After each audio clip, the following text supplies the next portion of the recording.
Baik, sementara kita menantikan sahabat-sahabat yang lain.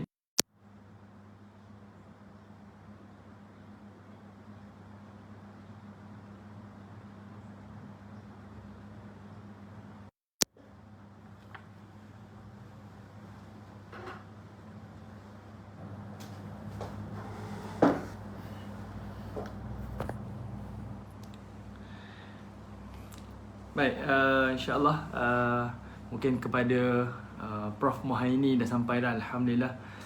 Minta jasa baik Prof untuk share live kita pagi ini di Facebook Prof. Mudah-mudahan kita dapat panjang-panjangkan amal-amal soleh kita pada penghujung Ramadan insyaAllah. Baik, bismillahirrahmanirrahim. Assalamualaikum warahmatullahi wabarakatuh. Alhamdulillahi rabbil alamin. Nahmaduhu wa nasta'inuhu wa nastaghfiruh wa na'udzu billahi min syururi anfusina wa min sayyiati a'malina. Man yahdihillahu fala mudilla lahu wa man yudlil fala hadiya lahu. Asyhadu an la ilaha illallah wahdahu la syarika lah wa asyhadu anna Muhammadan abduhu wa rasuluh. Allahumma himna rushdina wa 'idna min syarri nafsina. Rabbi zidna 'ilman nafi'an warzuqna fahma. Allahumma fahman nabiyyin wa hifzal mursalin wa ilhamal malaikatil muqarrabin birahmatika ya arhamar rahimin. Amma ba', alhamdulillah. Pertamanya kita syukur pada Allah Subhanahu wa taala masih lagi memberikan kita nikmat kesihatan dan juga nikmat iman sehingga kita berada di dalam majlis ilmu walaupun di atas talian. Mudah-mudahan Allah Subhanahu wa taala akan melimpahkan kebaikan, kerahmatan, ketenangan dan juga keberkatan dalam kehidupan kita insya-Allah. Baik, untuk hari ini kita akan sambung lagi tadabbur kita iaitu pada surah yang ke-32 di dalam Al-Quran yang dikenali sebagai surah As-Sajdah. Dan surah ini tuan-tuan, kita dah mengikutinya dalam beberapa siri kuliah kita. Dan hari ini insya-Allah kita akan sambung pada ayat yang ke-17. Okey, pada ayat yang ke-17. Dan kita boleh kata dah masuk kepada fasa yang kedua di pertengahan surah Sajadah. Dan di hujung-hujung ayat-ayat surah-surah Sajadah ni tuan-tuan, di hujung-hujung ayat-ayat surah Sajadah ini ada beberapa perkara yang Allah Ta'ala tekankan dan highlightkan. Dan kita akan tengok macam mana Allah kaitkan ayat-ayat di hujung surah Sajadah dengan awal-awal ayat di permulaan surah As-Sajadah. Kat sinilah nanti kita akan nampak betapa indahnya susunan ayat-ayat Al-Quran. Dan kita akan nampak betapa Quran ini sungguh ia datang daripada Allah Subhanahu wa taala. Seperti mana Allah sebut pada ayat yang kedua surah Sajadah, Tanzilul Kitab la raiba fi, kan? Allah Taala sebutkan mir rabbil alamin, yang datang daripada Tuhan sekalian alam. Dan Allah Taala konsisten tunjukkan Quran ini memang mukjizat. Ia bukan daripada kalam Nabi, ia bukan daripada campur tangan Jibril maupun makhluk Allah yang lain. Ia memang mutlak daripada Allah. Nah, kita akan tengok nanti tuan-tuan macam mana Allah susun ayat-ayat di dalam surah ini, dan macam mana surah ini benar-benar memberi pengajaran kepada kita, yang mana menjadi sunnah yang diamalkan oleh Nabi SAW mengamalkan surah Sajadah pada hari Jumaat, khususnya pada solat subuh pagi Jumaat Nabi SAW. Okey, baik tuan-tuan yang dirahmati oleh Allah Subhanahu wa taala. Kita teruskan hari ini, tengok pada ayat yang ke-16. Kita akan sambung pada ayat 17, namun kita nak tengok pada ayat yang ke-16. Pada ayat 16, Allah Taala telah menunjukkan kepada kita beberapa ciri-ciri mereka yang beriman kepada Allah Subhanahu wa taala. Baik, sebelum masuk ayat 16, tengok ayat 15. Okey. Ayat 15 ini adanya ayat Sajadah, dan ayat Sajadah inilah menjadi tema kepada surah ini, dipanggil sebagai surah Sajadah. Maknanya ada ayat sujud, dan menjadi sunnah kepada kita untuk sujud bila mana membaca ayat yang ke-15 surah As-Sajadah. Baik, perhatikan ayat yang ke-15. Bila Allah Ta'ala menyebutkan innama yu'minu biayatina, sesungguhnya orang-orang mukmin yang beriman dengan ayat-ayat kami, dengan tanda-tanda kami, allazina idza dzukiru biha kharru sujada, yang mana apabila diperingatkan tentang ayat-ayat kami melalui ayat-ayat Al-Quran, kharru sujada, mereka akan tersungkur dan sujud kepada Allah Ta'ala. Maknanya sesiapa antara ciri-ciri orang mukmin yang beriman kepada Allah ni bukan secara lidah saja, tapi dengan hati dia. Bila dia dengar sahaja ayat Al-Quran, secara automatik dia akan tunduk dan patuh, dan ia akan membenar dan mengiyakan apa yang Allah perintahkan. Sengaja Allah Ta'ala sebut kalimah kharru sujada, dia akan tersungkur sujud. Artinya ia bukan sekadar membenarkan di hati dan juga mengiyakan di lidah, tapi adalah melalui perbuatan kita.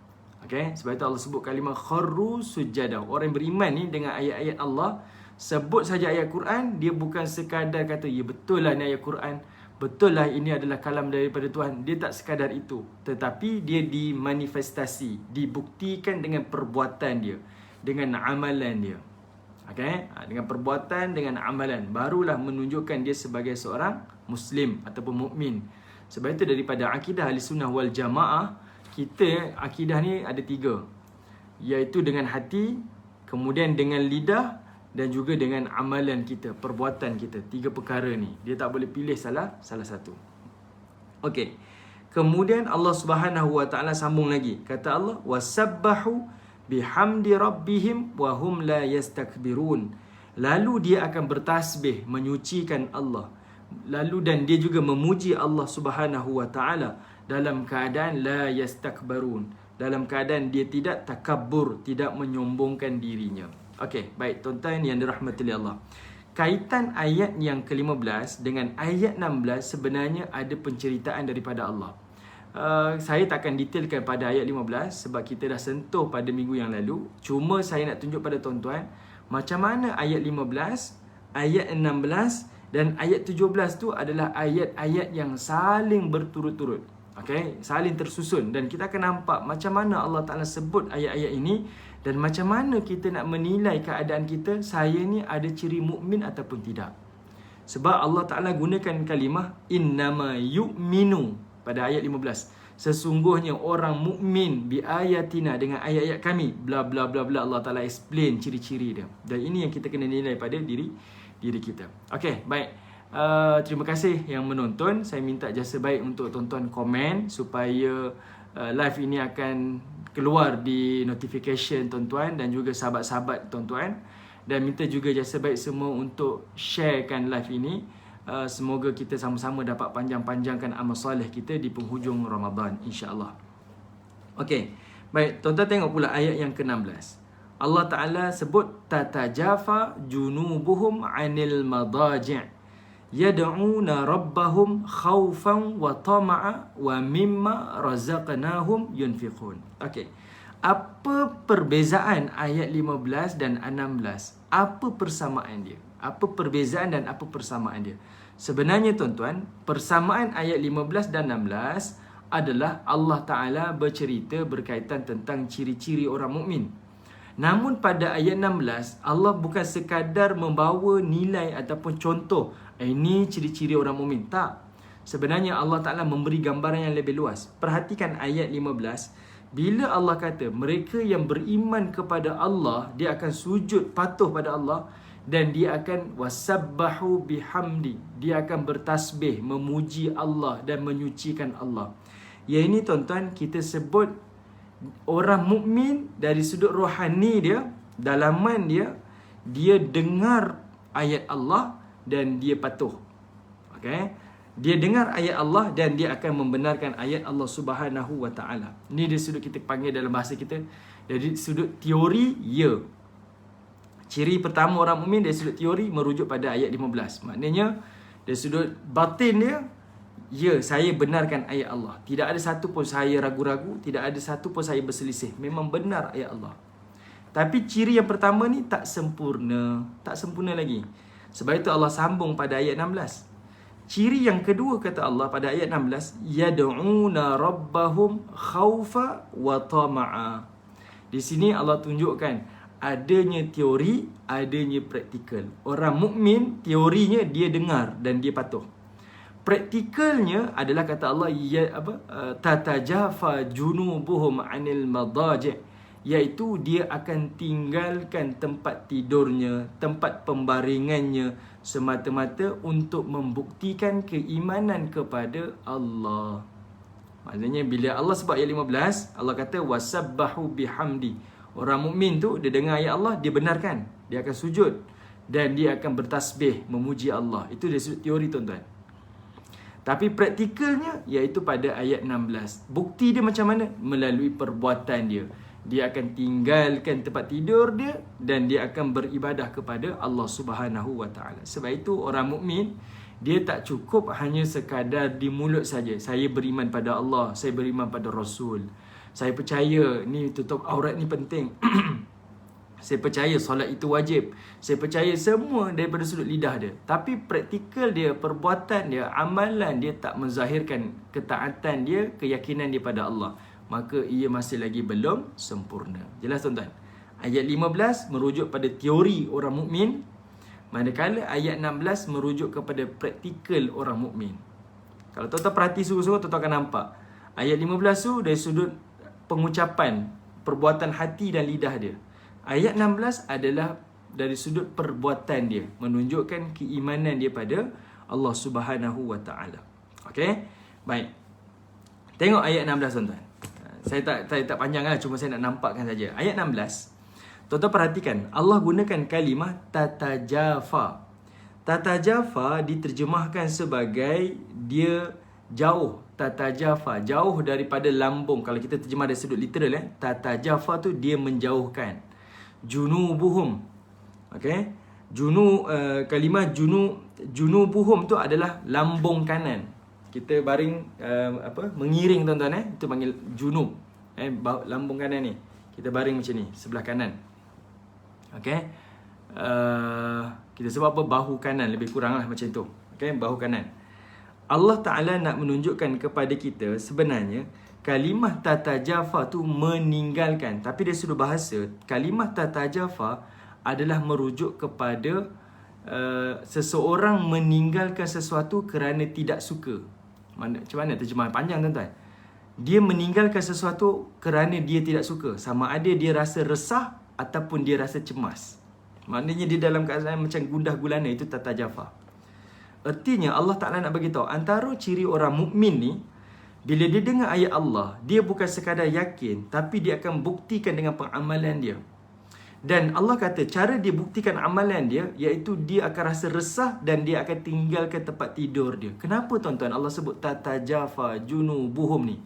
Sebab tuan-tuan ingat lagi, Allah Ta'ala sebut pada pertengahan antara surah Sajadah tu, iaitu Allah Ta'ala bercerita tentang dialog orang yang berdosa.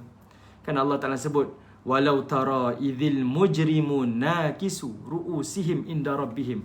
Sekiranya orang yang berdosa itu, orang kafir yang berada di hadapan Allah pada hari kiamat, dia akan sebut apa? Rabbana absarna wa sami'na farji'na na'mal salihan inna mukinun. Wahai Tuhan kami dah absarna, nampak syurga neraka, wa sami'na, kami dah dengar jeritan ahli neraka, farji'na, kembalikanlah kami di dunia untuk beramal soleh. Dia dengar ayat tu tuan-tuan, dan Allah Ta'ala sebut ciri dia bila dia dengar ayat tu. Allah kata apa? Wasabbahu innama yu'minu bi ayatina. Dia akan beriman dengan ayat kami, dia akan patuh ayat kami, dia akan dengar dengan ayat kami. Kemudian Allah kata wasabbahu bihamdi, dan dia akan bertasbih kepada Tuhannya, dan dia tidak akan sombong diri. Dan kemudian dia tatajafa junubuhum, dan dia akan tinggalkan tempat tidur dia. Sebab apa? Rasa resah. Dia baca ayat Allah tu, baru selang 2-3 ayat tuan-tuan, dia baca, benda tu menjadi mimpi pada dia, sampai dia tak boleh tidur. Akhirnya dia tinggalkan tempat tidur dia untuk beribadah kepada Allah Subhanahu Wa Taala. Okey, sebab itu Allah gunakan kalimah tatajafa. Maknanya kalau tuan-tuan satu masa kita tidur dalam keadaan kita resah tuan-tuan, kita cuba lelap mata tak boleh lelap, tak boleh tidur, kita rasa tak selesa, Allah kata itu namanya tatajafa junubuhum. Dia akan tinggalkan tempat tidur dia, dan dia akan yad'una rabbahum khaufa wa tama'a, dan dia akan berdoa beribadah kepada Allah Subhanahu Wa Taala. Okey. Baik, saya nak tarik lagi perhatian tuan-tuan. Bila Allah kata tatajafa junubuhum 'anil madaji', antara ciri-ciri orang mukmin ni, dia akan tinggalkan tempat tidur dia untuk melaksanakan ibadah dan juga berdoa kepada Allah Subhanahu wa taala. Resah, kalimat tatajafa tu, resah adalah merujuk kepada ingatan Allah. Orang kafir, orang yang berdosa di hari akhirat, dia nak minta kembali dekat dunia, minta dikembalikan semula dekat dunia untuk beramal soleh. Jadi mereka yang mukmin, yang percaya dengan ayat Allah, yang Allah sebut pada ayat 15, dia duduk di dunia ni, dia sepatutnya kena mensyukuri apa yang Allah berikan kepada dia. Nikmat iman yang Allah berikan kepada dia, nikmat kehidupan yang Allah berikan kepada dia, dia tinggalkan tempat tidur dia untuk beribadah kepada Allah, supaya dia tidak menyesal pada hari akhirat nanti. Okay? Baik, tuan-tuan yang dirahmati oleh Allah. Kemudian Allah kata, setelah dia tinggalkan tempat tidur dia, perhatikan kalimah tatajafa junubuhum 'anil madaji'. Di sini tuan-tuan ada 4 tafsiran. Tatajafa junubuhum 'anil madaji', ada 4 tafsiran. 4 tafsiran tuan-tuan memberi maksud yang berbeza. Ada yang terjemahkan, yang taujihkan, memberi pandangan, meninggalkan tempat tidur, tempat pembaringan dia adalah merujuk kepada solat malam. Maknanya dia dirikan solat malam dia. Tetapi para ulama dan juga para sahabat Nabi memberi 4 tafsiran. Pertama, daripada Mujahid dan juga Hasan Al-Basri, dia kata al-madaji', mana tatajafa junubuhum 'anil madaji', meninggalkan tempat tidur dia itu adalah merujuk kepada solat malam. Okay, itu pandangan pertama yang kita selalu dengar dan kita pegang. Pandangan yang kedua daripada Anas bin Malik, sahabat Nabi, dan juga Ikrimah, dan juga daripada Qatadah, dan juga daripada Muhammad bin Munkadir. Okay, dia kata apa? Yang kedua tafsirannya, ia bukan merujuk kepada solat malam, tetapi merujuk di antara solat maghrib dan isyak. Okay? Ada yang kata solat malam, maknanya antara solat tahajud lah, qiyamul lail. Ada yang kata antara maghrib dan isyak. Sebab pada zaman dahulu, maghrib dan isyak ni waktu yang malam lah. Ramai yang dah mula berehat, dah tidur di rumah dan sebagainya kan. Dia kata merujuk pada maghrib dan isyak. Okay. Maghrib orang dirikan solat itu tuan-tuan. Isyak tu menjadi kepayahan, susah pada waktu tersebut. Itu pandangan yang kedua. Pandangan yang ketiga yang dipegang oleh Ibn Jarir At-Tabari, Imam At-Tabari, dia kata daripada riwayat Anas juga, Anas bin Malik, dia kata kalimah tatajafa junubuhum 'anil madaji' adalah merujuk kepada waktu isyak. Waktu isyak ni tuan-tuan, antara tanda orang-orang munafik, iaitu mereka payah dan sukar untuk mendirikan solat isyak dan juga solat subuh. Sebab ini waktu gelap tuan-tuan, orang tak nampak. Jadi mereka meninggalkan solat jamaah tu ataupun solat fardu tu sebab keadaan itu orang tak nampak. Waktu dah gelap dah, orang tak nampak dan orang tak tahu dia datang ke dia tak datang ke, orang tak tahu. Tanda-tanda kemunafikannya jelas pada waktu tersebut. Okey. Baik, pandangan yang keempat daripada Ad-Dhahhak, dia kata apa? Tatajafa junubuhum 'anil madaji' adalah merujuk kepada solat fardu isyak jamaah dan juga solat fardu subuh jamaah. Okay, ni dah penghujung malam dan awal pagi. Dalam keadaan letih, kita rasa nak tidur awal, kita rasa nak bangun lewat. Ini ujian yang Allah timpakan kepada manusia. Rasa kepenatan tu. Tapi kalau dia mukmin, Allah kata antara cara dia buktikan keimanan daripada Allah, dia akan tinggalkan keselesaan dia, tempat tinggal dia, semata-mata untuk yad'una rabbahum khaufa wa tama'a, untuk dia berdoa, beribadah kepada Allah dalam keadaan khauf dan juga dalam keadaan tamak. Okey. Baik. Jelas tuan-tuan? Ada apa-apa persoalan yang mungkin tak berapa jelas? Yang ini ayat yang kita dah sentuh, cuma saya nak bagi highlight sahaja. Okey. Baik, sekarang tuan-tuan perhatikan lagi. Bila Allah kata mereka tinggalkan tempat tidur mereka, tempat berehat-rehat mereka untuk mendirikan ibadah, Allah kata yad'u, dia berdoa dan dia beribadah dalam keadaan khauf dan juga tamak. Okey, Puan Shima tanya yang ketiga tadi. Okey, saya ulang lagi. Yang ketiga iaitu merujuk kepada Ibn Jarir, dia kata apa? Menunggu waktu solat fardu isyak. Maknanya maghrib dia tunaikan, tapi isyak tu dia mungkin lewat ataupun dia tinggalkan solat isyak. Meninggalkan tempat tidur tu maknanya meninggalkan rehat dia tu untuk dirikan solat Isyak. Okey. Baik.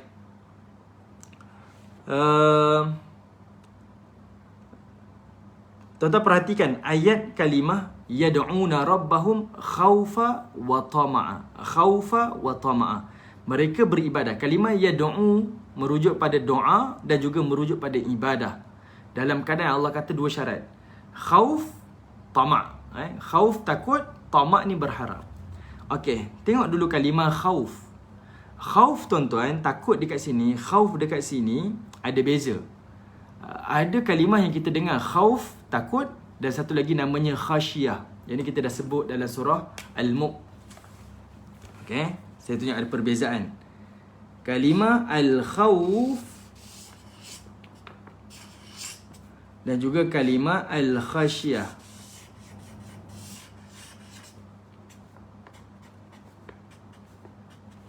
Okey.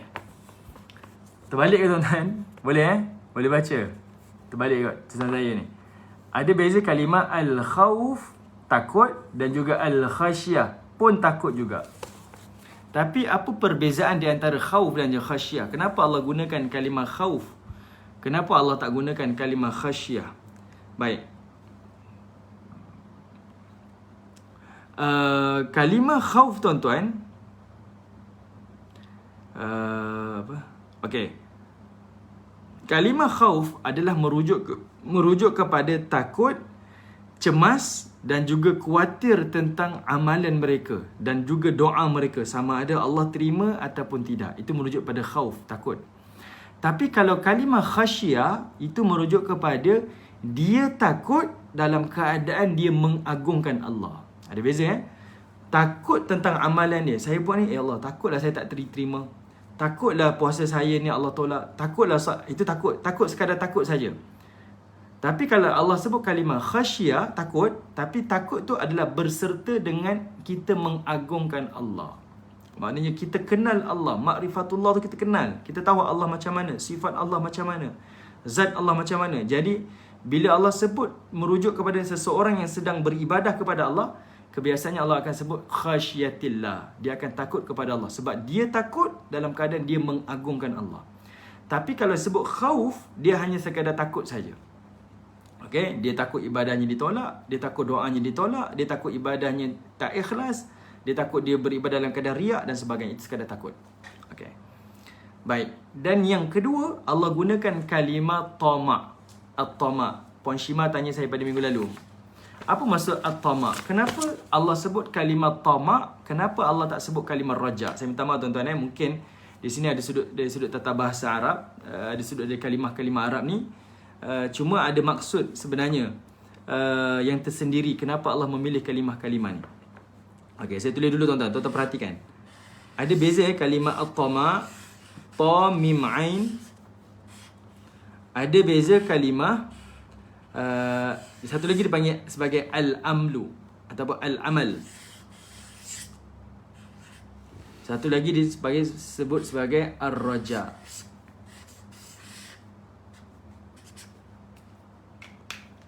Okey.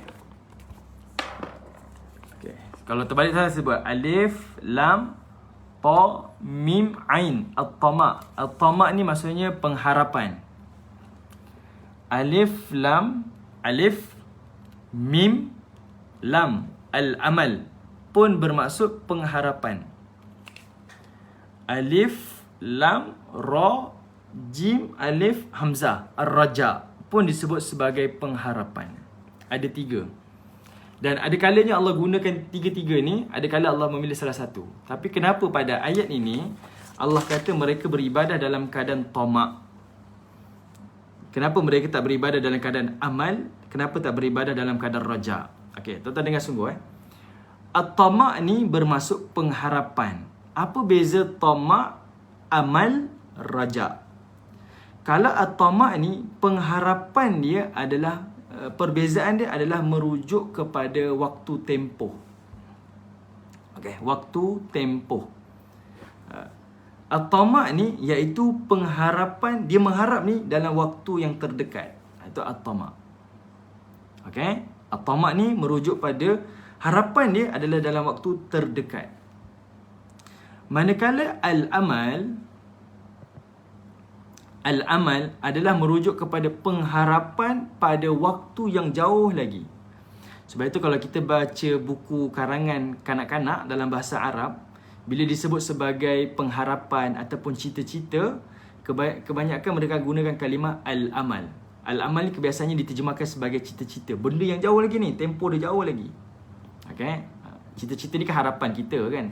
Impian, cita-cita, harapan itu benda yang sama. Okay? Amal tu disebut harapan, pengharapan. Tapi tempohnya jauh lagi. Tamak yang paling dekat, yang terdekat. Yang ketiga, ar-raja. Ar-raja ni dia moderate. Dia bukan yang paling dekat, dia bukan yang paling jauh. Dia duduk di tengah-tengah. Okey. Baik. Tetapi kalimah ar-raja, okey. Tapi kalimah ar-raja kebiasaannya digunakan merujuk kepada pengharapan setelah amalan. Maknanya dia beramal dulu, kemudian dia meletakkan harapan supaya Allah Ta'ala terima amalan dia, supaya amalannya ikhlas, supaya amalannya menyelamatkan dia di syurga. Kebiasaan akan gunakan kalimah ar-raja. Okay, kalimah ar-raja. Tapi kalimah tamak yang Allah guna dekat sini adalah merujuk kepada harapan tu segera diminta dalam masa terdekat. Kenapa tuan-tuan? Sebab ingat lagi, saya sebut lagi sekali, Allah ulang cerita tentang neraka pada ayat yang awal-awal sebelum ni dalam surah Sajadah. Jadi ciri-ciri orang mukmin, dia akan dengar dan dia akan bersegera untuk sujud kepada Allah, dan dia akan bersegera meminta kepada Allah dalam keadaan khauf, takut. Ya Allah, saya rasa takut, saya rasa cemas, saya rasa khawatir dengan ancaman dan azab yang kau sebutkan dalam ayat sebelum ni. Dalam masa yang sama, Allah kata tamak, dia meletakkan harapan dia supaya Allah selamatkan dia. Dia letakkan harapan supaya ibadahnya diterima oleh Allah Subhanahu wa taala. Jadi sebab itu Allah gunakan kalimah khauf, sebab itu Allah gunakan kalimah tamak. Okey? Khauf dan juga tamak. Sebab dia bercerita tentang ayat-ayat sebelum ni yang Allah ada sebut tentang cerita kematian, kemudian Allah Taala cerita tentang azab di dalam neraka, dialog penghuni neraka, dan kemudian baru Allah Taala ceritakan tentang ciri-ciri dan tanda-tanda orang mukmin. Okey. Baik, tuan-tuan yang dirahmati oleh Allah. Tamak, raja, amal, semuanya bermaksud pengharapan. Cumanya para ulama kita, saya ada baca satu kitab tuan-tuan, dia kata apa? Kalimah ar-raja ni adalah kalimah yang tepat lah, selalunya letakkan harapan. Harapan setelah amalan. Cumanya Imam Al-Ghazali dia bagi ibadah ni ada dua. Ibnu Taimiyah pun sebut sama juga, ar-raja dan juga al-khauf. Dua-dua ni mesti dalam ibadah kita mesti ada raja, pengharapan, dan juga mesti ada khauf, takut. Tapi kalau hanya raja, pengharapan sahaja, namun amalan tidak ada, itu namanya sebagai tamanni. Tamanni maksudnya angan-angan saja. Ada orang dia letakkan raja, pengharapan, tapi raja ni tak tepat kan? Sebab raja ni amalan setelah harapan setelah amalan. Sebab itu Allah gunakan tamak. Ada orang dia letak harapan saja, tapi Allah bagi tahu harapan kalau tanpa amalan dia akan disebut sebagai tamanni, angan-angan.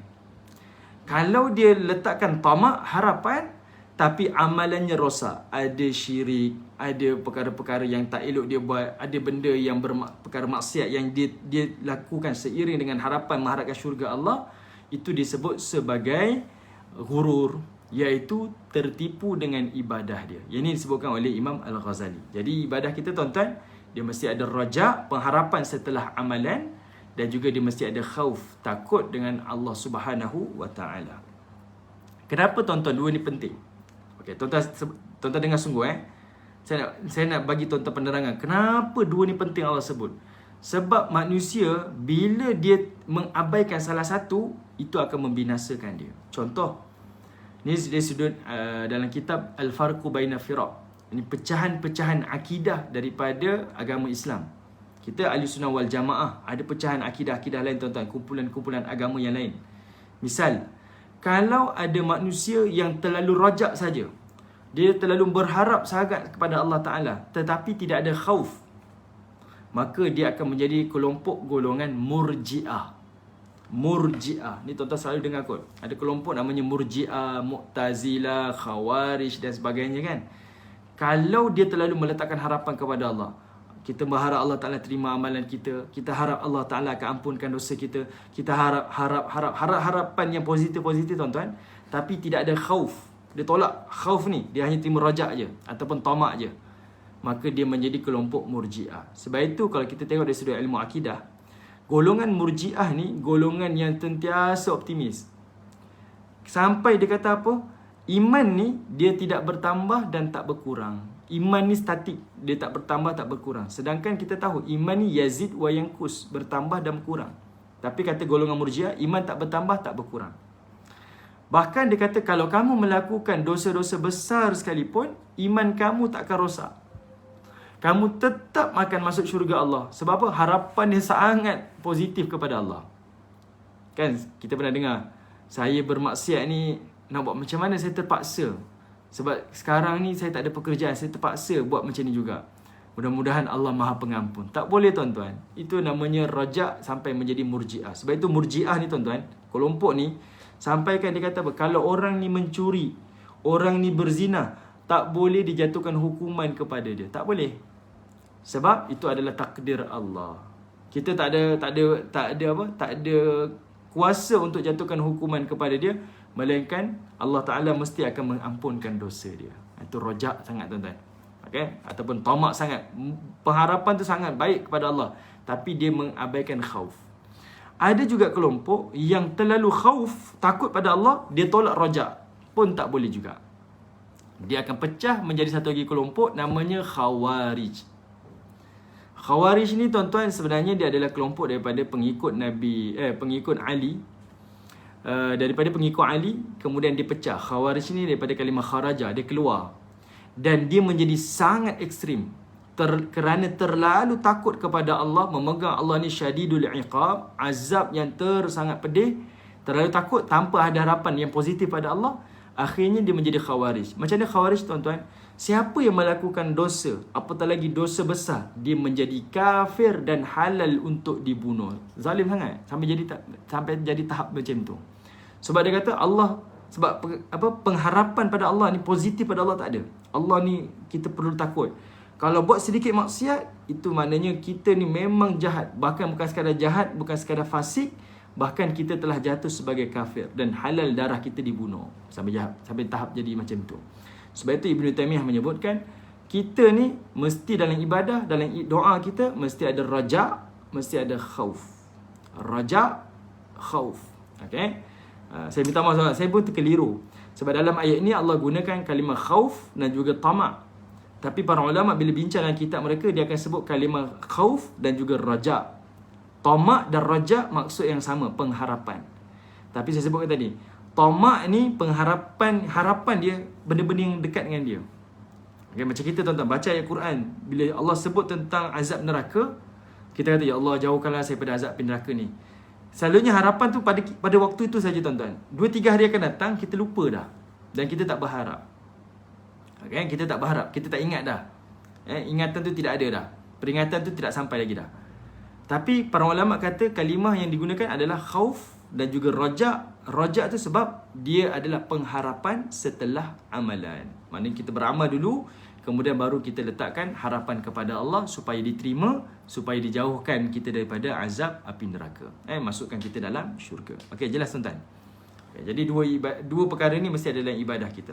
Raja dan juga khauf ataupun tamak dengan khauf. Kemudian ayat 16 lagi Allah kata, wa mimma razaqnahum yunfiqun. Kata Allah Subhanahu wa taala, dan ciri-ciri orang mukmin ini adalah mereka ni akan bertasbih, memuji Allah, mereka akan tinggalkan tempat tidur mereka untuk beribadah kepada Allah, kemudian mereka akan berdoa, beribadah pada Allah dalam keadaan takut dan pengharapan. Dan yang kemudian Allah kata apa? Dia akan wa mimma razaqnahum yunfiqun. Dia akan menginfakkan rezeki yang Allah berikan kepada mereka. Baik. Tuan-tuan tengok Ni cantiknya tuan-tuan. Saya baca dalam tafsir Ibnu Kathir tuan-tuan. Ibnu Kathir keluarkan satu kefahaman yang saya rasa sangat baik untuk kita sama-sama renung. Dia kata, sengaja Allah kata apa? tatajafa junubuhum anil madaji'. Dia tinggalkan tempat tidur dia. Dia tinggalkan keselesaan dia untuk dia bersusah mentaati perintah Allah. Allah kata pertama, yad'una rabbahum khaufa wa tama'a. Yang kedua, wa mimma razaqnahum yunfiqun. Dua benda ni tuan-tuan, dia bukan sekadar beribadah dan dia bukan sekadar berinfak, tetapi merujuk kepada, bila Allah kata yad'una rabbahum khaufa wa tama'a, merujuk kepada apa? Dia melakukan ibadah secara peribadi. Ibadah tu untuk diri dia. Tapi orang mukmin, dia juga wa mimma razaqnahum yunfiqun. Dia beribadah untuk masyarakat juga. Tuan-tuan faham maksud saya macam ni? Perhatikan balik ayat 16 tuan-tuan. Bila kita online ni kita agak susah nak explain kan. Bila Allah kata tatajafa junubuhum anil madaji', orang mukmin ni, okey, sebelum tu tuan, kita reset balik. Saya nak explain balik sekali. Ayat 15, Allah kata, bila kata orang mukmin ni, dia dengar saja ayat Quran, dia akan mengiyakan, membenarkan. Lalu dia memuji Allah, lalu Allah Ta'ala kata dia tidak akan takabur. Ini adalah perbuatan hati, okay, dan perbuatan lidah. Dia benarkan dengan hati dia, dia akan benarkan dengan lidah dia. Ini yang kita sendiri amalkan tuan-tuan. Apa yang Allah sebut dalam Quran, kita tak argue. Kita beriman, kita pegang. Tapi Allah kata ia masih lagi belum sempurna. Dia mesti ada syarat yang kedua pula, ayat 16, iaitu melalui perbuatan. Kata Allah, tatajafa junubuhum anil madaji'. Mereka yang tinggalkan, yang merenggangkan tubuh je untuk daripada tempat tidur untuk beribadah kepada Allah. Tinggalkan tempat tidur dia untuk beribadah pada Allah. Kemudian Allah kata dia yad'una rabbahum khaufa wa tama'a wa mimma razaqnahum yunfiqun. Dia berdoa kepada Allah dalam keadaan khauf dan harap, dan kemudian dia akan infakkan rezeki dia. Sebenarnya pada ayat 16 Allah nak bagi tahu orang mukmin ni secara praktikalnya, dalam ayat 16 praktikalnya adalah tatajafa junubuhum anil madaji', bukan sekadar tinggalkan tempat tidur, tapi tinggalkan comfort zone dia, tinggalkan keselesaan dia, tinggalkan kebiasaan dia untuk buat dua benda. Yad'una rabbahum khaufa wa tama', iaitu beribadah untuk diri dia. Kenapa saya solat? Ini untuk diri saya, nak cegah keji dan mungkar. Kenapa puasa? Sebab puasa adalah perisai pada saya. Kenapa itu? Kenapa ini? Kerana ini. Ini untuk diri kita, kepentingan peribadi. Tapi orang mukmin bukan sekadar kepentingan peribadi jadi beribadah. Kata Allah, wa mimma razaqnahum yunfiqun, dan dia akan infakkan rezekinya, hartanya. Itu merujuk kepada dia beribadah dalam masa sama bukan sekadar kepentingan peribadi, tetapi kepentingan masyarakat. Yad'una rabbahum khaufa wa tama'a, kepentingan peribadi, ibadah untuk kepentingan peribadi. Wa mimma razaqnahum yunfiqun, ni ibadah untuk kepentingan masyarakat. Orang mukmin dia akan jaga dua benda ni. Dia akan fikir tentang diri dia dan dia juga akan fikir tentang masyarakat. Okey. Boleh tuan-tuan?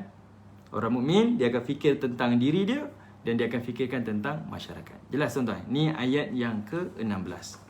Okey, secara praktikal macam mana orang mukmin nak menunjukkan, membuktikan kebenaran iman daripada Allah? Iaitu dia akan tinggalkan tempat tidur dia, tinggalkan keselesaan dia, dan dia akan buat dua perkara. Satu untuk diri dia, satu lagi untuk masyarakat. Itu bahasa mudahnya lah.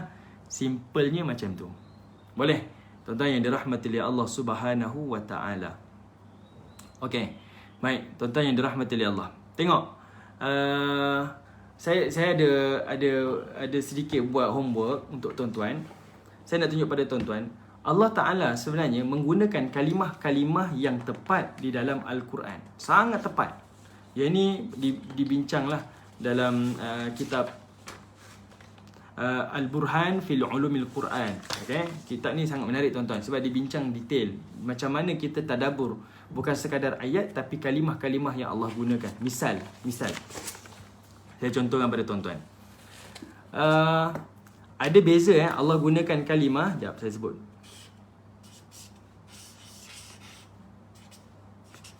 Ada kalimah Allah gunakan kalimah i'ta. I'ta, alif, ain, ta, alif, hamzah. I'ta, pemberian. Satu lagi, Allah akan gunakan kalimah itian.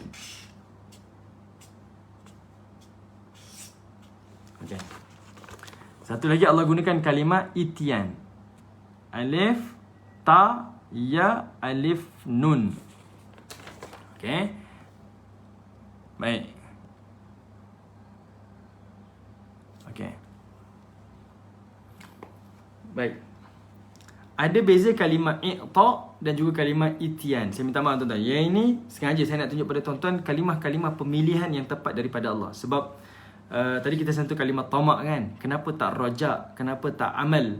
Bukan amal, amal. Alif mim alif lam. Alif mim lam. Kenapa? Sebab merujuk pada sekian-sekian.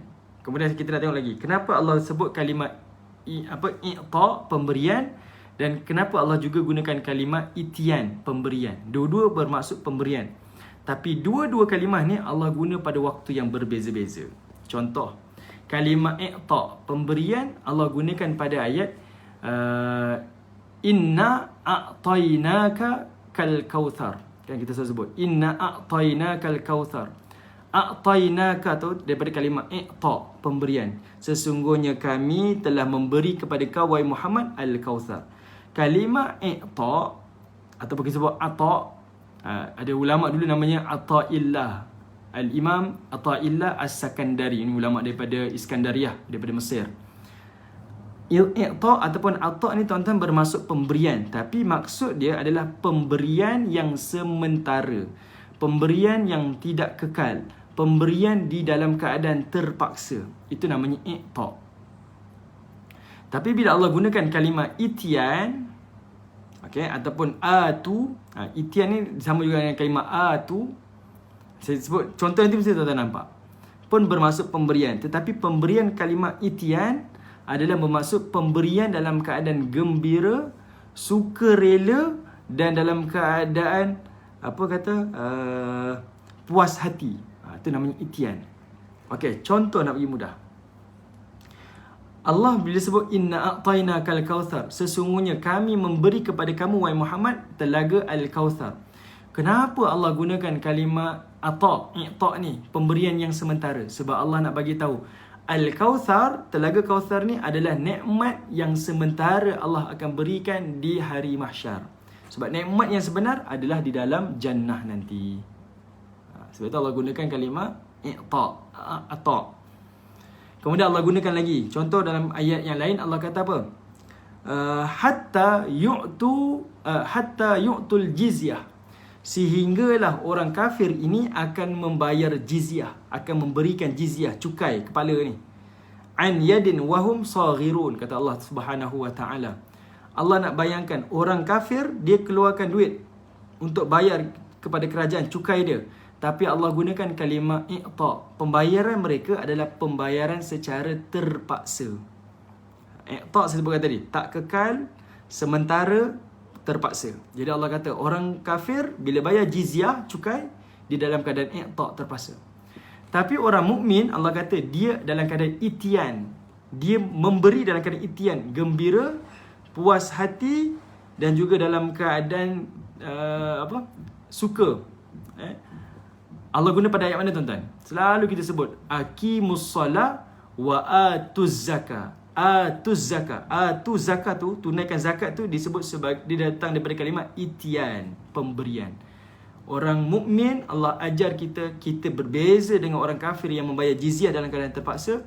Kita dalam keadaan itian, memberi dalam keadaan gembira, puas hati. Bayar zakat ni betul-betul nak bayar, bukan kerana terpaksa, bukan kerana kita ni kerana saya buat ni sebab kalau saya tak buat nanti saya dapat dosa. Tak, kita memberi tu dengan dalam keadaan kita sedar kita nak gembirakan orang lain. Kita memberi dengan sepenuh hati kita supaya kita dapat bantu orang lain. Itu namanya atuz zakah, itian. Ada beza tuan-tuan. Ada kalimah i'ta dengan kalimah itian, ataupun ata dan juga kalimah atu. Okey, boleh tuan-tuan saya minta maaf lah kita ada sudut bahasa. Sebab saya nak nampak kepada tuan-tuan, Allah Ta'ala sebutkan ayat ini sangat menarik lah untuk kita bincang. Contoh lain, ada kebun Allah gunakan dengan kalimah hadiqah.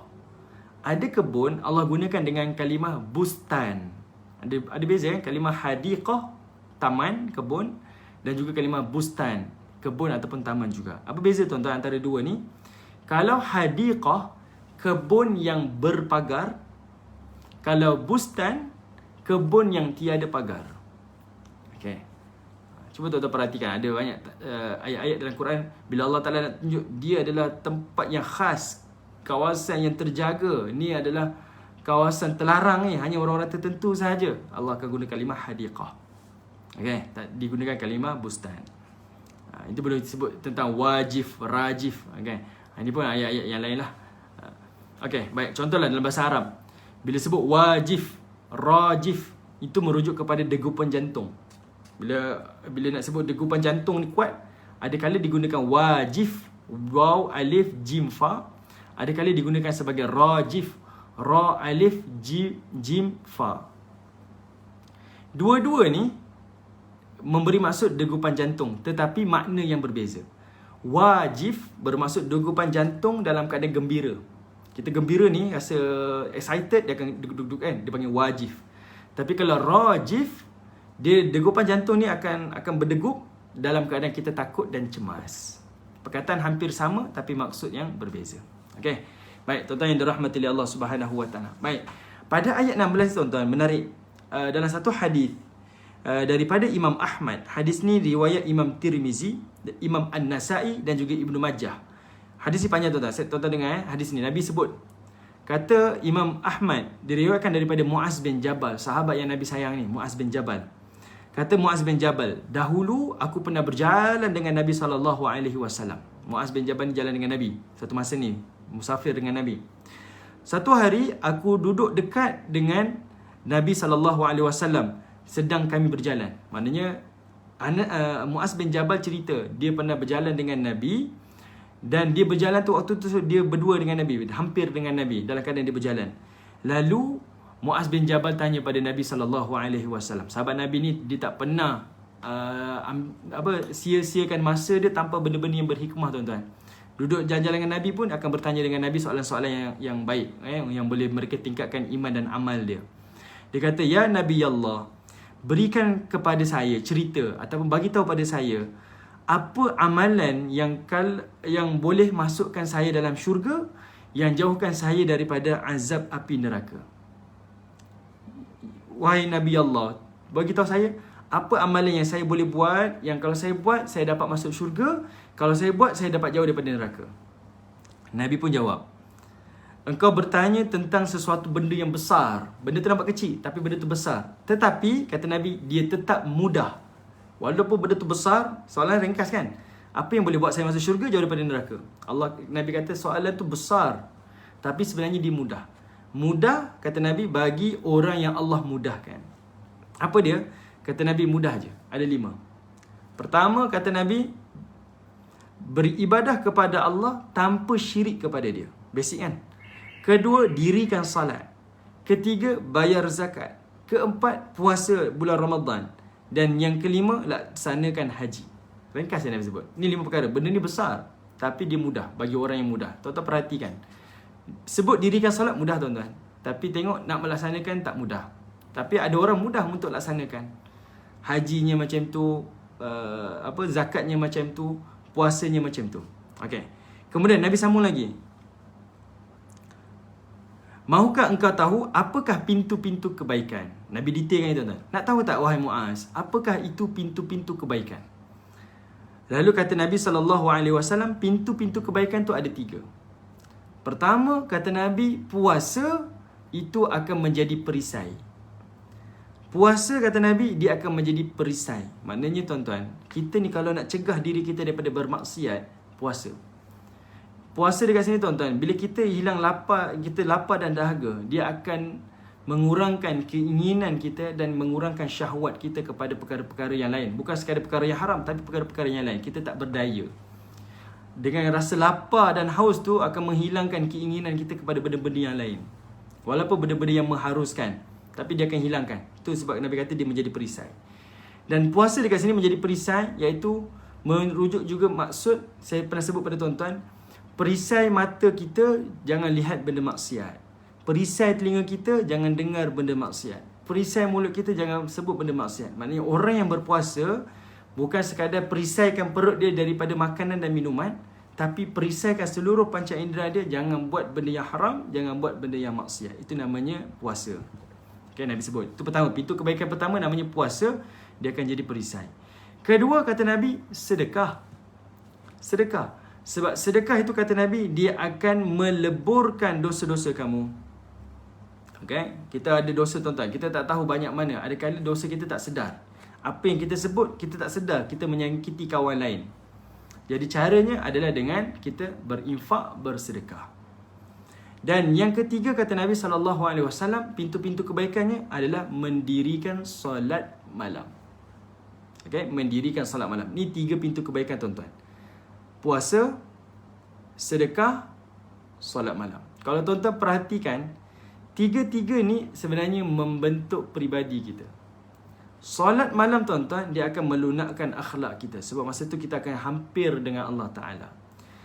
Dengan sedekah kita, tuan-tuan, dia akan menyebabkan kita akan mudah ada rasa empati dan simpati kepada orang yang kita beri infak. Manakala puasa ni, dia akan menghalang diri kita daripada memberikan izak, kesakitan daripada tangan dan juga mulut kita. Nampak? Ini latihan. Sebab itu Nabi kata ini adalah pintu-pintu kebaikan. Okay, pintu-pintu kebaikan Nabi sebut 3. Puasa, sedekah, solat malam. Kemudian Nabi sambung lagi, tuan-tuan. Habis Nabi sebut tu, tuan-tuan, solat malam. Kemudian Nabi pun baca, tatajafa junubuhum 'anil madaji'i yad'una rabbahum khaufan wa tama'a wa mimma razaqnahum yunfiqun. Ayat 16 surah ini. Saya sebutkan tadi, orang mukmin tu ciri dia, dia akan tinggalkan tempat tidur dia, dirikan solat malam. Ataupun tinggalkan tempat selesa dia, comfort zone dia, untuk buat 2 perkara. Beribadah untuk diri dia, beribadah untuk masyarakat dia. Okey, itu Nabi sebut tadi. Okey, kemudian, tuan-tuan, Nabi sambung lagi, tuan-tuan. Mahukah wahai Muaz bin Jabal, aku beritahukan kepada kamu, ada perkara yang utama, ada tiangnya, ada kemuncaknya. Oi, saya rasa benda ni, tuan-tuan, sangat special. Tuan-tuan kena tahu, Muaz bin Jabal ni sahabat Nabi yang sangat alim tentang perkara yang halal dan perkara yang haram. Dia antara sahabat Nabi yang cerdik. Okay, bijak dia ni. Sebab itu Nabi bila bercakap dengan dia, ayat-ayat Nabi berbeza dengan dialog Nabi dengan sahabat-sahabat yang lain. Sebab itu Nabi kata, nak tahu tak wahai Muaz, apa yang utama, apa yang menjadi tiangnya dan apa yang menjadi kemuncaknya. Kata Nabi SAW. Okey. Kata Nabi SAW, perkara yang paling utama adalah Islam, tiangnya adalah salat, kemuncaknya adalah jihad fisabilillah. Okey. Saya minta maaf, tuan-tuan. Hadis ni saya ambil daripada riwayat Al-Imam Ibn Kathir dalam tafsir dia. Maknanya bila disebut ayat 16 surah Sajadah, dia bawa hadis ini sebagai satu mesej nak sampaikan kepada kita. Nabi kata apa? Wahai Muaz bin Jabal, perkara yang utama adalah Islam, tiangnya adalah salat, dan yang ketiga, kemuncaknya adalah jihad fisabilillah. Kenapa Nabi sebut solat ni adalah tiang, tuan-tuan? Solat ni adalah membezakan orang mukmin dan orang kafir. Sebab pada zaman Nabi, Islam ataupun tak Islam tak dibezakan dengan pakaian, tak dibezakan dengan nama. Bahkan mereka semua nampak sama, semuanya Arab. Okay, satu generasi nampak sama. Tapi yang membezakan mereka dengan orang lain yang kafir adalah melalui solat dia. Okay, dari sudut amalan dia.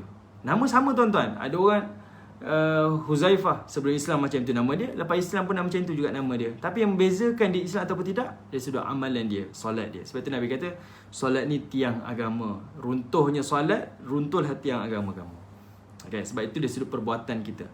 Okey, saya sebut lagi. Saya nak detailkan lagi. Kenapa Nabi sebut utamakan Islam? Itu yang perkara yang utama. Tiangnya adalah solat, kemuncaknya adalah jihad. Sebenarnya Nabi nak bagi tahu kepada kita, tuan-tuan, dalam hadis ini, perkara yang paling utama adalah Islam. Islam tu adalah kamu jaga rukun iman kamu. Percaya kepada Allah, Rasul, malaikat, kitab, bla bla bla, itulah yang ada 6 tu. Itu Islam. Perkara yang paling utama, yang paling tunjang, itu dia. Yang paling akar sekali, iman. Rukun iman tu pegang. Manakala tiang dia adalah solat. Ini adalah sebagai bukti amal. Okay, bukti perbuatan kita. bukti keimanan kita. Apa dia? Kamu cakap kamu Islam, percaya pada Allah, pada Quran, pada Nabi, pada itu ini. Apa bukti dia? Kata Nabi, itulah tiangnya adalah solat. Maknanya buktinya keimanan kamu adalah dengan ibadah kamu, pengamalan kamu. Kemudian Nabi SAW sebutkan, kemuncaknya adalah jihad fi sabilillah. Zaman Nabi konteksnya memanglah tuan-tuan, ada orang solat, munafik pun solat. Tapi kemuncaknya boleh dilihat adalah pada jihad fi sabilillah. Bila berlakunya sariyah ataupun ghazwah, maka di situ barulah nampak kemuncak keimanan seseorang, kesetiaan dan kesediaan seseorang untuk berjuang untuk agama dia. Tetapi dari sudut konteks yang lain kita nampak, bila Nabi kata kemuncaknya adalah jihad fi sabilillah, sebenarnya nak bagi tahu kepada kita, kemuncak dalam agama kamu adalah pengorbanan. Jihad fi sabilillah tu maksudnya pengorbanan. Saya ulangi sekali tuan-tuan. Perkara yang paling utama Nabi pesan iaitu solat, iaitu rukun iman kita. Tiangnya iaitu solat kita. Bukti amalan tu melalui amalan kita lah. Puasanya, solatnya, sedekahnya, zakatnya dan sebagainya. Dan kemuncaknya adalah kamu berkorban, melakukan pengorbanan untuk agama. Okay? Saya sanggup terima apa sahaja asalkan agama saya terbela. Saya sanggup buat apa sahaja asalkan nama Nabi saya tak tercemar. Itu pengorbanan lah. Macam-macam ada orang berkorban mengikut keadaan masing-masing. Okay? Baik, tuan-tuan yang dirahmati Allah. Tapi yang ni mesej yang paling saya rasa sangat dalam daripada Nabi SAW. Kemudian Nabi bagi tahu apa? Wahai Muaz bin Jabal, daripada 3 perkara ni, iaitu Islamnya kamu, solatnya kamu dan juga jihad fisabilillahnya kamu, 3-3 ni terhimpun. Kemudian Nabi pegang lidah Nabi. Kata Muaz bin Jabal, Nabi pegang lidah Nabi, kata Nabi, jagalah ini. Nabi pegang lidah, Nabi kata jagalah lidah kamu. Dia menghimpunkan 3 perkara ni. Dia menghimpunkan iman kamu, dia menghimpunkan amal kamu dan dia mengumpulkan jihad kamu. Nabi kata ni, lidah. Sebab lidah membuktikan iman kita. Lidah itu membuktikan amalan kita. Sebab amalan macam mana? Kalau dia beriman, dia tak akan celupa, dia tidak akan mengata, dia tidak akan mengutuk orang lain. Dan dengan lidah, dia akan berjihad. Dia akan berusaha menahan diri dia, keinginan dia untuk menyakiti orang lain. Okay? Ini satu usaha tuan-tuan nak jaga lidah kita ni, dia perlukan kepada mujahadah. Kata Nabi pegang lidah, jagalah ini. Okay? Jagalah lidah kamu ni. Jangan cakap benda yang tidak baik. Sebab itulah sebagai pelindung. Kata Nabi SAW, kata pada hadis ni, kata Nabi, Muaz bin Jabal kata, ya Rasulullah, adakah kami akan diseksa disebabkan apa yang kami katakan? Lalu Nabi SAW mengatakan, wahai Muaz, tidaklah manusia itu akan digiring ataupun disalai di atas api neraka pada wajah mereka dan juga hidung mereka, melainkan disebabkan hasil daripada lidah mereka. Okay? Hasil daripada lidah mereka. Lidah ni dia boleh menyakiti orang lain, mendatangkan maksiat dan juga dosa di sisi Allah Subhanahu wa taala. Okey, baik tuan-tuan yang dirahmati oleh Allah Subhanahu wa taala. Saya rasa hadis ni sangat memberi maksud yang mendalam kepada kita, berkaitan tentang ia adalah benda yang paling lembut tetapi dialah yang paling tajam. Boleh menyakiti, boleh mendatangkan permusuhan, pergaduhan, perpecahan dan sebagainya. Okey, baik tuan-tuan yang dirahmati oleh Allah Subhanahu wa taala. Okey, kita tengok ayat yang ke-18. Okey, tengok ayat yang ke-18 tuan-tuan. Allah Taala menyebut ayat yang ke-17. Kata Allah Taala, "Fala ta'lamu nafsum ma ukhfiya lahum min qurrati a'yun jazaa'an bima kanu ya'malun." Kata Allah Subhanahu wa taala, seseorang pun manusia, nafsun, seseorang pun manusia, fala ta'lam, dia tidak akan mengetahui, ma ukhfiya lahum min qurrati a'yun, dia tidak akan mengetahui apa yang Allah sembunyikan untuk mereka, iaitu macam-macam nikmat, pahala dan sebagainya, min qurrati a'yun, yang akan menyedapkan pandangan mata mereka. Kemudian Allah kata jazaa'an bima kanu ya'malun, sebagai balasan terhadap apa yang telah mereka kerjakan, apa yang telah mereka lakukan. Okey. Baik tuan-tuan yang dirahmati oleh Allah Subhanahu wa taala. Kalau kita tengok dalam tafsir Ibnu Kathir ada bawa satu hadis daripada Nabi SAW. Dia kata apa macam ni?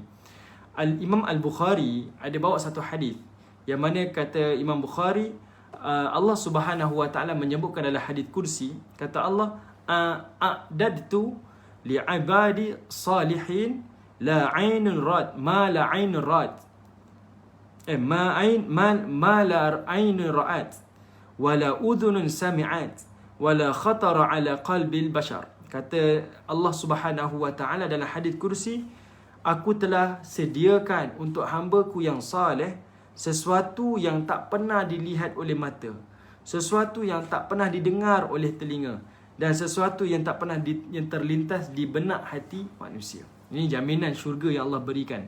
Kita selalu sebut, tak terbayang dengan mata kita, tak terfikir oleh fikiran kita, tak pernah terdengar di telinga kita. Itu nikmat yang sangat besar yang Allah Ta'ala sebutkan. Cumanya tuan-tuan, dalam tafsir ayat yang ke-17 ni, kenapa Allah kata fala ta'lamu nafsum ma ukhfiya lahum min qurrati a'yun jazaa'an bima kanu ya'malun. Allah Ta'ala seolah-olahnya nak bagi tahu, wahai manusia, kamu takkan tahu balasan pahala nikmat yang aku akan berikan kepada kamu. Aku dah rahsiakan dah. Ukhfiya tu maksudnya aku dah sembunyikan dah.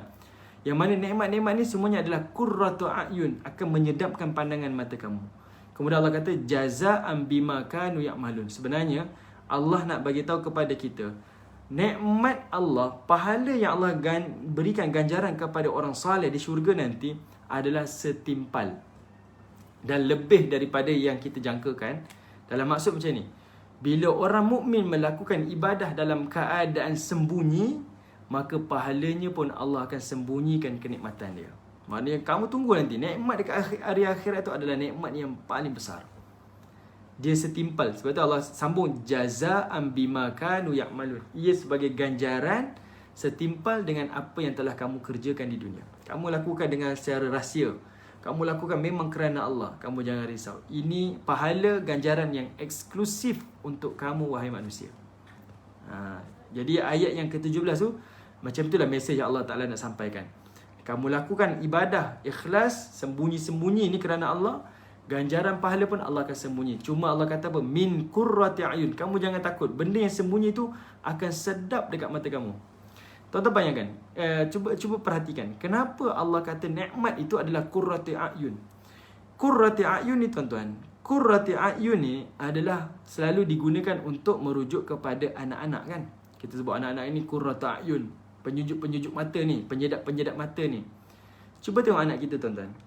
Anak kita melasak ke, anak kita baik ke, anak kita jadi apa ke, di hati ibu bapa, di mata ibu bapa, anak tu the best. Anak tu sentiasa menenangkan hati. Anak kita tuan-tuan, melasak ni, main. Tengok dia tidur tuan-tuan, hati ni jadi sayu. Kita rasa, ya Allah, apalah saya buat pada dia tadi, kenapalah saya marah-marah dia. Automatik tuan-tuan. Di mata orang lain, orang tengok anak kita biasa je, tapi di mata kita, ya Allah, comelnya lah kan? Benda tu adalah secara fitrah semula jadi. Jadi Allah nak bagi tahu, nikmat yang Allah berikan kepada kita, dia akan sentiasa yang jadi paling terbaik pada diri kita. Maknanya dia akan dibentuk, nikmat ini akan diberikan custom made, khas untuk keinginan kita. Sebab selera manusia beza-beza tuan-tuan. Tapi Allah janjikan nikmat yang Allah sembunyikan ini setimpal kepada kamu, dan nikmat tu aku custom mengikut keinginan kamu. Cuba tengok rumah orang. Ada orang suka buat rumah style macam ni. Ada orang suka buat rumah style macam ni, warna macam ni. Kita tengoklah tak cantiknya, tapi dia cantik. Selera masing-masing. Tapi Allah jamin qurrati a'yun. Kamu punya nikmat jangan risau, dia akan sedap di mata kamu. Kamu akan rasa itu yang sangat seronok, itulah yang menenangkan kamu, itulah yang akan menyejukkan hati kamu. Nampak tak? Sebab itu Allah sebut nikmat yang Allah berikan itu Allah samakan dengan qurrati a'yun, sebagai anak. Anak. Qurrati a'yun kan kita selalu gunakan untuk anak-anak kan. Anak ni penyejuk mata kan, qurrati a'yun. Dan Allah kata nikmat yang Allah berikan pun qurrati a'yun, penyejuk mata kita. Okey, boleh tuan-tuan? Jelas? Baik. Ada satu hadis ni tuan-tuan. Cuba hadis ni saya tak sempat semak tadi. Yang saya ingat tuan-tuan dalam satu hadis ni. Tuan-tuan cuba nanti semak hadis lelaki yang terakhir akan masuk ke dalam syurga Allah. Tuan-tuan try semak, tuan-tuan Google. Saya tak dapat nak baca, tak sempat nak bagi link hadis ni, teks ni. Tapi tuan-tuan boleh Google. Saya rasa ada kot yang orang dah sampaikan, ataupun di kuliah-kuliah ustaz-ustaz yang lain mungkin ada. Tuan-tuan di YouTube ke, tuan-tuan search sahaja lelaki yang terakhir masuk ke dalam syurga Allah. Hadis ni ada sahih tuan-tuan. Cuma tuan-tuan tengoklah penceramah yang sampaikan tu, tengok sama ada dia menambah ataupun tidak je lah. Tapi tuan-tuan memilih lah juga Tapi ada hadis yang Nabi sebut tentang lelaki ataupun penghuni syurga yang paling terakhir akan masuk ke dalam syurga Allah. Macam mana dia keluar daripada neraka, lalu dia adalah orang yang terakhir masuk syurga. Dia tengok syurga ni dah penuh dah. Penuh. Macam mana saya nak duduk ni? Tak tahu nak duduk dekat mana. Tapi Allah Subhanahu Wa Taala, ni hadis ni tuan-tuan, walaupun dia luar biasa tuan-tuan, tapi jangan kita jadi orang terakhir masuk syurga. Jangan jadi orang terakhir. Kalau boleh kita jadi orang pertama. Tak mampu tuan-tuan, jadilah orang yang duduk di antara tu. Tapi jangan yang terakhir. Kalau boleh jangan yang tak masuk. Okay. Nabi kata dia akan masuk sampai syurga. Dia kata syurga ni penuh, mana saya nak duduk ni? Lalu Allah bina satu syurga untuk dia. Dan syurga yang Allah bina untuk dia tu tuan-tuan, syurga yang paling cantik, paling indah, berganda-ganda daripada apa yang pernah dia lihat dekat dunia. Lalu Allah kata apa? Wahai manusia, sekarang kamu impikan, kamu idamkan apa nikmat yang kamu nak dalam syurga kamu. Impikan, bayangkan. Lalu Allah datangkan di ilham. Dia dulu rasa saya pernah sampai di pesisiran pantai di dunia dulu. Saya nak laut macam tu warna biru, saya nak pantai warna putih, saya nak rumah atas laut, ada chalet, ada itu, ada. Dia bayangkan macam tu tuan-tuan. Dia kata Allah macam tu. Ini saya tambah lah tuan-tuan tapi Allah dibayangkan macam tu. Maknanya dia nak yang apa yang dekat dunia. Allah kata lagi, tambah lagi. Dia fikir lagi, saya nak macam tu, macam-macam nikmat. Dia fikir, tuan-tuan bayangkan manusia punya pemikiran, nikmat tu macam mana.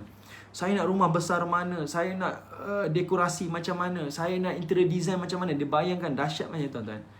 Apa yang Allah beri pada dia tu, Allah beri lebih berganda-ganda apa yang dia fikirkan. Lebih berganda-ganda. Tapi syurga tu adalah syurga yang paling rendah dalam syurga. Ini nikmat yang Allah berikan kepada manusia yang terakhir akan masuk dalam syurga Allah. Saya lupa tuan-tuan secara detailnya, tapi hadis ni saya ingat-ingat macam tu. Nanti tuan-tuan lepas ni tuan-tuan boleh search hadis ni, tuan-tuan type saja lelaki terakhir masuk ke dalam syurga Allah, ataupun penghuni syurga yang terakhir. Lebih kurang macam itulah. Tuan-tuan search di YouTube ataupun tuan-tuan boleh tengok di Google. Subhanallah. Tuan-tuan akan dengar hadis ni yang mana Nabi ceritakan pada sahabat Nabi. Itu nikmat yang Allah berikan kepada manusia yang paling rendah syurganya, paling akhir masuk syurga. Pun kita tak boleh bayang, Masya Allah, sangat besar nikmatnya. Apatah lagi nikmat yang lain. Bayangkan orang yang masuk paling awal, orang yang masuk di pertengahan antara ramai itu, subhanallah, kita boleh bayangkan. Dan itu yang Allah janjikan, qurrati a'yun. Macam mana kamu sembunyikan amalan kamu, kamu jangan risau. Aku mengetahui dan aku akan sembunyikan pahala kamu, nikmat kamu, dan aku janji ia adalah qurrati a'yun. Dia akan sedap dekat mata kamu. Maksudnya dia akan dicustomkan mengikut kehendak kamu, mengikut selera kamu. Kamu jangan risaulah. Kamu jangan katalah nanti bila nikmat tu kamu nampak, kamu kata, ya Allah, tak kena taste lah. Tak, dia akan lebih apa yang kamu jangkakan. Dan kata Allah, jazaan bima kanu ya'malun. Ia adalah setimpal balasannya dengan apa yang telah kamu kerjakan. Okey, tuan-tuan yang dirahmati oleh Allah Subhanahu Wa Taala. Kita ada masa lagi tuan-tuan? Boleh? Ada apa-apa soalan ke? Saya go through jap. Tengok soalan-soalan daripada tuan-tuan. Kalau ada.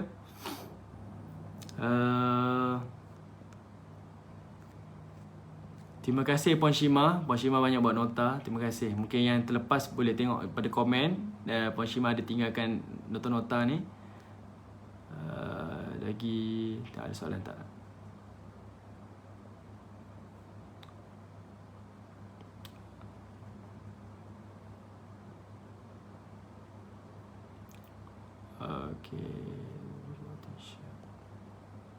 Okey.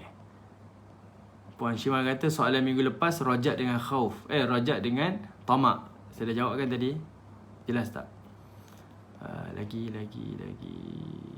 Alright. Baik, tak ada soalan semua detail. Okey. Baik.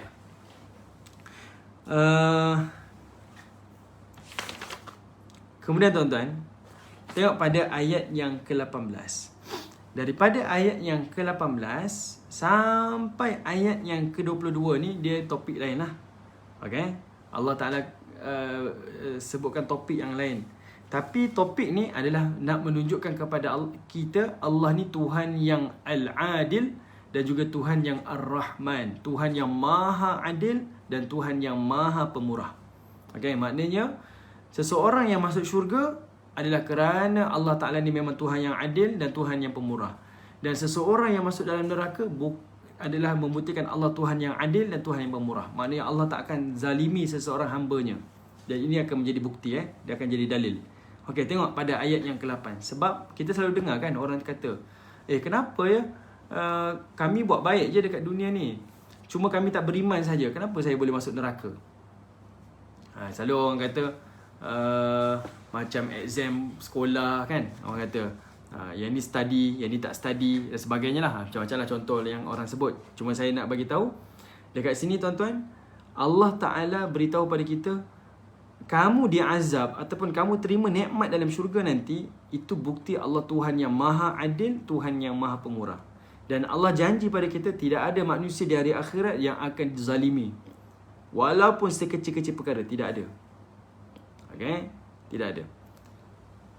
Okay, waalaikumsalam untuk Puan Salihah. Boleh dapatkan nota dengan Puan Shima melalui komen-komen ni lah.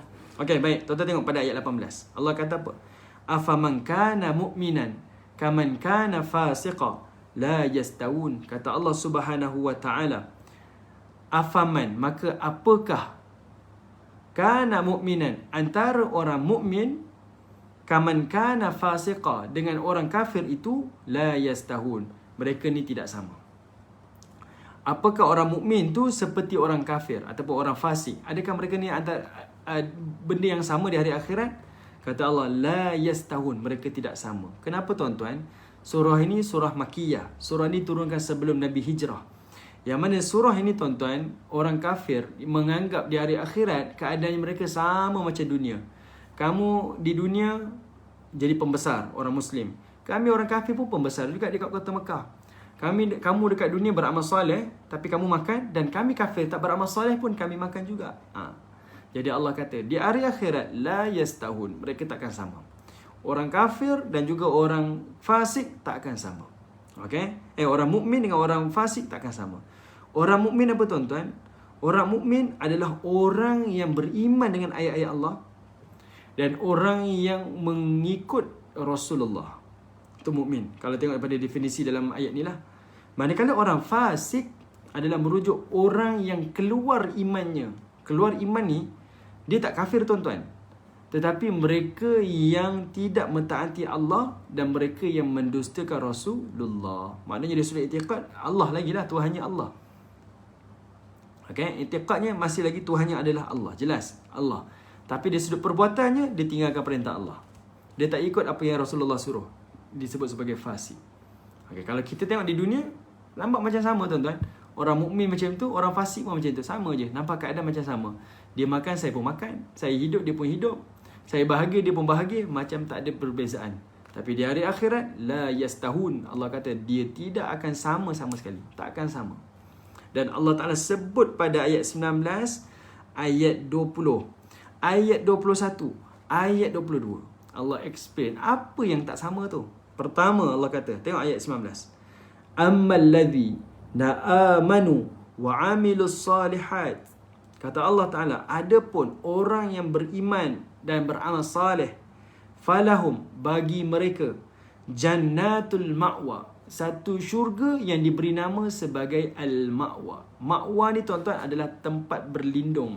Ma'wa dia sudut literal bahasa dia. Ma'wa ni macam rumah, tempat duduk, tempat berlindung, tempat rumah perlindungan macam tu. Ma'wa ni rumah lah, rumah. Ma'wa ni rumah. Rumah yang lengkap, ada kamar, ada bilik, ada ruang tamu, ada dapur. Kita bayang macam itulah. Kata Allah, jannatul ma'wa. Al-ma'wa salah satu daripada nama tingkatan syurga lah. Tapi Allah nak bayang pada kita al-ma'wa. Nanti saya sebut betul-betul kenapa Allah pilih nama ma'wa ni. Kemudian Allah kata, syurga ni, sekejap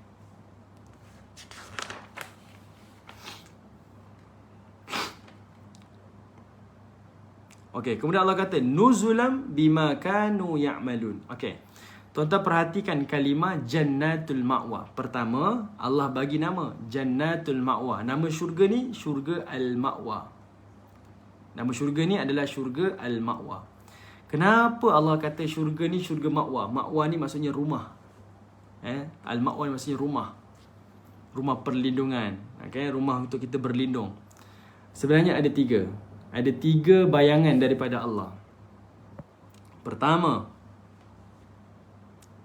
Allah membayangkan syurga yang akan diduduki oleh orang beriman dan amal soleh ni adalah syurga yang rumahnya sempurna. Maknanya Allah kata syurga tu rumah kamu. Sebab kita kan selalu disebut akan jadi tetamu syurga kan.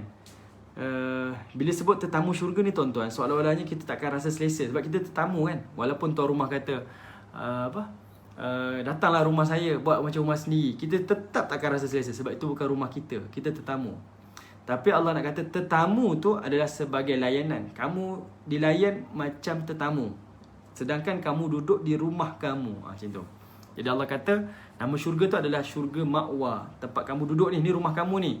Tapi layanan macam kamu tetamu. Semua tuan rumah akan sediakan. Jangan risau.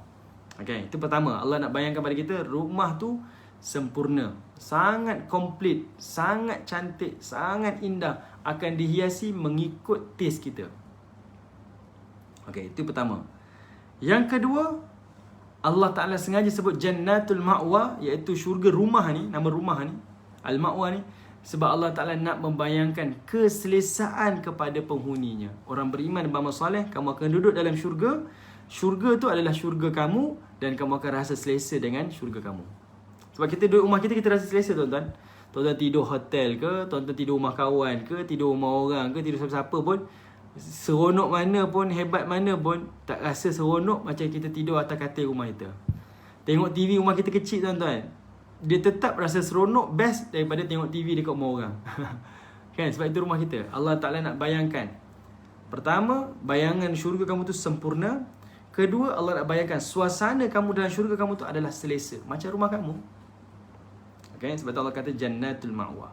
Yang ketiga, Allah nak beritahu pada kita, bila sebut itu adalah rumah, kamu tak ada tempat kembali melainkan kamu kembali ke rumah kamu. Dan tempat kembali rumah orang beriman dan amal soleh adalah syurga Allah. Adalah syurga Allah. Itu rumah dia. Okay? Dia tak akan kembali tempat lain dah. Dia tak akan pulang ke mana-mana, melainkan itu adalah syurga dia. Itu adalah rumah dia, tempat kembali dia. Maknanya Allah nak beritahu orang mukmin amal soleh, beriman dan amal soleh, syurga adalah tempat dia. Dia tak akan ke mana-mana. Kemudian Allah kata nuzulan. Nuzulan ni tuan-tuan adalah kita sebut appetizer. Dia ada welcome drink tu. Welcome drink dia ada macam jamuan permulaan. Ni kita minum-minum ringan-ringan, itu namanya nuzulan. Okay, appetizer. Tujuan dia apa? Kamu masuk dalam Jannatul Ma'wa nanti ada nuzul ni. Nuzul ni adalah sebagai jamuan dan penghormatan kepada kamu. Kamu masuk rumah kamu, tapi kamu dilayan macam tetamu. Semua benda siap. Kan beza tuan-tuan. Kita dekat dunia, rumah kita walaupun selesa, tapi semua benda kita kena buat. Kan kita kena sediakan, kita kena beli, nak ada orang layan kena gajikan orang gaji, kena itu, kena ini. Tapi Allah kata, nikmat dunia tak sama nikmat syurga. Nikmat syurga rumah kamu, tapi dah dilengkapi. Kamu tak ambil tak payah susah-susah pun. Tak payah sediakan, kami sediakan. Jadi Allah kata ada nuzul. Nuzul tu sebagai jamuan permulaan nak masuk syurga. Satu lagi sebagai penghormatan. Duduk rumah sendiri pun ada orang bagi penghormatan tuan-tuan. Kita balik rumah kita pun isteri tak berdiri tau. Anak-anak tak berdiri bagi tabik hormat. Ayah balik tak ada pun. Walaupun rumah kita sendiri. Tapi dalam syurga Allah bagi kita nuzul. Bagi satu ucapan penghormatan kepada kita yang akan kembali kepada rumah kita. Kemudian Allah kata apa? Bima kanu ya'malun, iaitu terhadap apa yang telah kamu kerjakan. Berkali-kali yang tuan-tuan jumpa kan kalimah ya'malun. Nak bagi tahu orang mukmin ni hidup dekat dunia ni tak cukup dengan i'tiqad di hati dan di lidah. Dia mesti ada perbuatan dia, mesti ada kerja amal soleh dia, mesti ada usaha dia. Puasa, zakat. Sebab itu kita tak boleh terima bila ada orang kata saya beriman di hati tau. Walaupun zahir saya macam ni, saya tak solat, tapi hati saya baik. Walaupun saya tak solat, belum sampai masa lagi, tapi saya percaya pada Allah. Tak boleh terima tuan-tuan. Sebab Allah Ta'ala sebut banyak kali, bima kanu ya'malun, bima kanu ya'malun. Semua ganjaran tu adalah setimpal dengan apa yang kamu usahakan. Kalau kamu tak buktikan melalui pekerjaan kamu, perbuatan kamu amal soleh, macam mana kami nak kata kamu beriman? Macam mana nak dikatakan? Dan macam mana nak dibalasi? Hanya cukup dengan hati je tak boleh. Dia mesti dibuktikan melalui diri dia, perbuatan dia, pengorbanan kita. Nak bangun malam, nak dirikan solat jamaah, bukan benda senang tuan-tuan. Kita perlu korbankan keinginan kita, kesukaan kita untuk mendahulukan keinginan dan kesukaan Allah Subhanahu wa taala. Okey. Baik, tuan-tuan yang dirahmati oleh Allah. Ada lagi sikit masa tuan-tuan, saya habiskan terus. Ayat yang ke-20 Sekejap. Okey, saya habiskan terus ayat yang 20. Tuan-tuan tengok pula. Kata Allah, wa ammal ladzi nafasaku fama'wahumun nar. Kata Allah Subhanahu wa taala, adapun orang-orang yang kafir pula, adapun orang-orang yang kafir ataupun orang-orang yang fasik pula, fama'wahumun nar, mereka akan dikembalikan ke rumah mereka, yang mana rumah mereka adalah an-nar, neraka Jahannam. Kalau tadi tuan-tuan penghuni syurga diberikan jannatul ma'wa, rumah, penghuni fasik, penghuni neraka akan diberikan nar, neraka tu sebagai ma'wa juga. Sebab Allah kata fama'wahumun nar, kalimah ma'wa juga, rumah dia. Okey, bagi orang muslim, rumahnya di syurga itu nikmat. Allah berikan nikmat keselesaan kan, perasaan tu selesa sebab rumah kita. Kemudian Allah Ta'ala beri bayangan syurga tu sempurna, komplit, memenuhi keperluan, keinginan kita. Kemudian Allah beri bayangan tempat tinggal kamu, jaminannya adalah kembali ke syurga, itu rumah kamu. Tapi bagi ahli maksiat, ahli fasik, Allah kata rumah mereka dalam neraka. Bila sebut rumah tuan-tuan, artinya mereka tak boleh lari dan tak boleh keluar. Mereka tidak ada tempat lain, mereka mesti akan kembali. Macam kita dekat dunia tuan-tuan, pergilah ceruk mana dunia pun, pergilah merantau mana pun, last kali balik rumah. Last kali mesti balik rumah. Kalau kamu merantau mana pun, last kali kamu akan balik rumah. Macam itulah orang kafir. Macam mana keadaan dia pun, macam mana dia tu, dia akan kembali ke rumah dia. Rumah dia kat mana? Allah kata dalam neraka azab. Dalam neraka azab. Sebab itu Allah sambung tuan-tuan, kata Allah Ta'ala, kullama aradu an yakhruju minha Allah Ta'ala kata apa? Kullama aradu an yakhruju minha u'idu fiha wa qila lahum dhuku azaban nari alladhi kuntum bihi tukadzibun. Kata Allah Subhanahu wa ta'ala, setiap kali, kullama aradu, setiap kali, aradu, mereka inginkan, penghuni neraka inginkan, an yakhruju minha, untuk keluar daripada neraka. Maknanya nak lari tuan-tuan, dah kena azab ni, lari ni. U'idu fiha, mereka akan dikembalikan balik ke dalamnya. Fiha tuan-tuan, bukan ilaiha. Fiha, bukan kembali ke neraka, kembali ke dalam neraka. U'idu fiha, lari macam mana pun Allah Ta'ala akan tarik masuk neraka. Ni rumah kamu, nak lari mana? Itu azab tuan-tuan, Allah Ta'ala bayangkan. Saya tengok di sini tuan-tuan, dan tafsir sebut, antara ayat lain Allah sebut dalam surah Al-Hajj pada ayat 22, kata Allah, kullama aradu an yakhruju minha min ghammi u'idu fiha. Ayat yang sama juga, tapi Allah tambah min ghammi. Kata Allah Ta'ala, setiap kali mereka keluar nak lari daripada neraka kerana kesengsaraan, min gham, daripada susah payah, kesengsaraan, azab dan neraka ni, u'idu fiha, mesti Allah akan kembalikan dia, tarik balik semula, campak dalam neraka Allah Subhanahu wa ta'ala. Kemudian tak cukup dengan tu tuan-tuan, dia nak lari mana pun tak dapat, dah digari, dah diikat, kemudian dihumban dalam neraka. Lalu Allah kata waqila lahum, dan disindir kepada mereka, dia cakap pada mereka, dia ajuk, dia ejek pada mereka, penghuni-penghuni ni, zuqu azaban nar, rasalah azab di dalam neraka Jahannam ni, allazi kuntum bihi tukadzibun, yang mana dulu di dunia kamu telah dustakan adanya neraka. Maknanya perbuatan kamu dekat dunia, kamu tak percaya adanya neraka, kamu bermaksiat, kamu ambil rasuah, kamu ambil riba, kamu zalimi orang lain, kamu ambil hak orang lain, kamu menipu orang, kamu buat benda-benda haram, seolah-olahnya kamu tak percaya hari akhirat, kamu tak percaya adanya neraka, azab dan neraka. Itu tanda kamu bima kuntum allazi kuntum bihi tukadzibun. Itu tanda-tanda orang yang mendustakan adanya hari akhirat dan mendustakan adanya neraka Allah Subhanahu wa taala. Kalimah daripada dzuqu azaban nar sampai kalimah kuntum bihi tukadzibun tu, itu ayat mengejek kepada penghuni-penghuni neraka. Sudahlah tak boleh lagi, kemudian dia ejek-ejek pula macam tu tuan-tuan. Itu yang menjadikan satu kesakitan pada hati-hati orang-orang yang akan duduk di dalam neraka Allah Subhanahu wa taala. Okey, baik tuan-tuan yang dirahmati oleh Allah. Jadinya tuan-tuan, terima kasih di atas tontonan semua, setia bersama dengan saya sampai sejam setengah. Mudah-mudahan ada manfaat daripada majlis ini. Semoga Allah Subhanahu wa taala menerima amalan kita. Dan semoga sikit sebanyak ini tuan-tuan, kita dapat tadabbur ayat-ayat Allah, menambah iman kita, menambah ketaatan kita, kelazatan kita membaca ayat-ayat Quran, dan menjauhkan rasa gerun kita kepada azab di neraka Allah Subhanahu wa taala. Jadi insya-Allah jumpa lagi pada masa yang akan datang. Assalamualaikum warahmatullahi wabarakatuh. Wa iyyakum Puan Shima. Sahabat saya Anis Zakaria. Alhamdulillah, terima kasih Anis. Alhamdulillah. Okey. Baik, terima kasih semua. Assalamualaikum warahmatullahi wabarakatuh.